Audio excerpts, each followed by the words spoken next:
Unidentified aircraft struck several targets in Syria late last night, destroying multiple warehouses, which, according to local reports, caused secondary explosions upon impact by the incoming projectiles.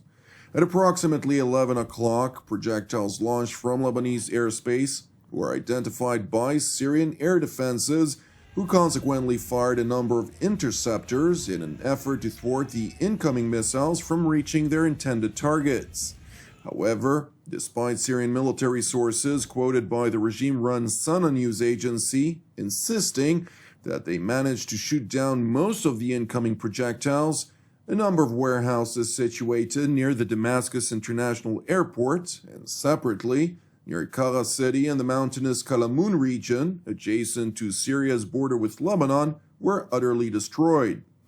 According to the mayor of Qara city, who was interviewed by the local radio station, 4 civilians were killed and 3 others were injured in the pinpointed airstrike. Nevertheless, intelligence sources later confirmed to TV7 that 3 of those killed were identified as Iranian proxy militants that were engaged in smuggling activities. No further details were given. Subsequently, the Damascus regime, whose patron Russia maintains a technical deconfliction mechanism with Israel that effectively informs its local forces in Syria of pending Israeli strikes shortly before those are executed, immediately after the attack pointed a blaming finger toward Jerusalem. However, the IDF spokesperson's unit did not confirm nor deny its responsibility in response to TV7's request for comment.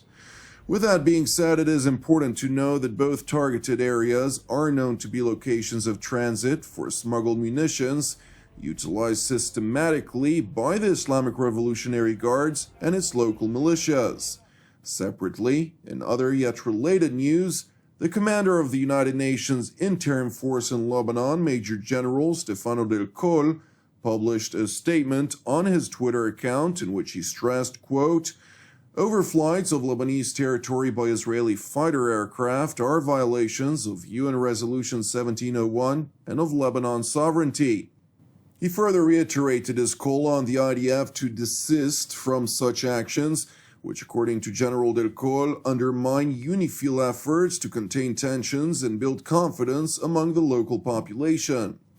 The statement by the UNIFIL head of mission coincides with a statement by Lebanon's caretaker Prime Minister Hassan Diab, who voiced outrage over, quote, "the repeated infringements on Lebanon's sovereignty by Israel."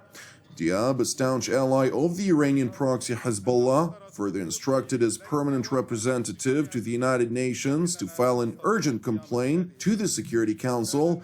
and demanded that the international community condemn Israel's aggressive actions and take steps to protect Lebanon's sovereignty in Resolution 1701, which was the legal framework in the United Nations that ended the 2006 war between Hezbollah and Israel.